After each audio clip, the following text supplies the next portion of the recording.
About 4 months ago, I got my blood work back and it showed that my LDL, or bad cholesterol, was above the normal range.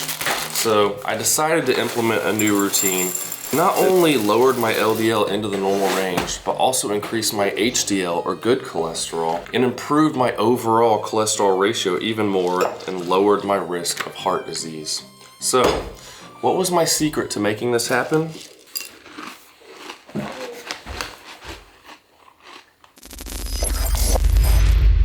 Okay, so eating Cheerios didn't change my cholesterol. I actually didn't change my diet at all. What I did was I lost about 6 pounds and started doing dedicated cardio again, twice a week. You may wonder what contributed more, the fat loss or the cardio, and I wondered the same thing, but I tend to think it's the cardio because I only lost about 6 pounds of fat. Granted, that is about 3.5% body fat, so that could make a big difference, but the cardio I started doing was twice every week for an hour plus at a time of swimming. Previously, I had been swimming a lot leading into my bodybuilding competition because it made it way easier to drop fat for the show.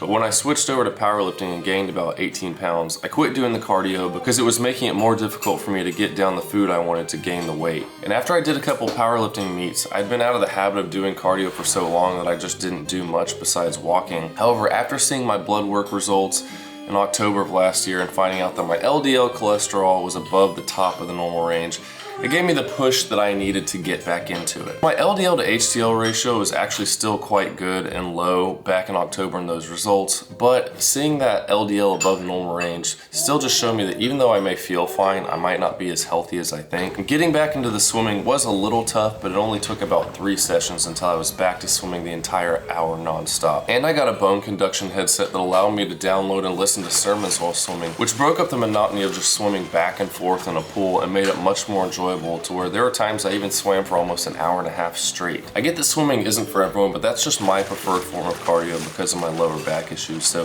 let me know down in the comments what type of cardio you like doing, and if you're not, what's holding you back from doing it?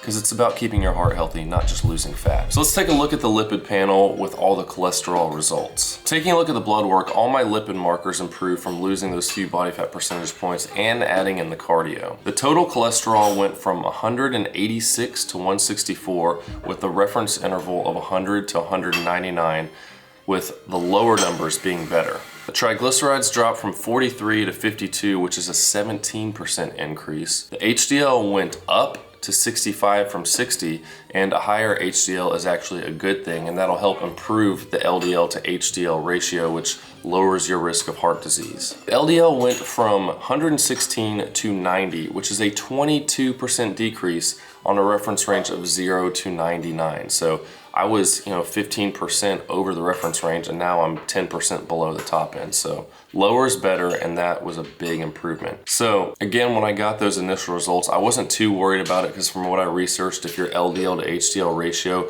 is low, then you're gonna have a low risk for heart disease anyways. And some people may naturally have higher LDLs because of genetics, but I still wanted to see if I could make that go lower. LDL to HDL ratio was 1.9 before, with the normal range of 0 to 3.6. So now with the increased HDL, or good cholesterol, higher, along with the LDL, or bad cholesterol, significantly lower, my ratio dropped to 1.4, which is also a 26% drop and way below the high end of the healthy reference range, meaning that I have a very low risk of heart disease now. With 6 kids, I don't want heart disease ending things early, so let me know down in the comments if you have any questions about diet, training, blood work, or whatever else that can help you become healthier and have a better quality and likely quantity of life with your family. Hit that like button if this video was helpful, and I guess I'm going to now finish this soggy bowl of cereal.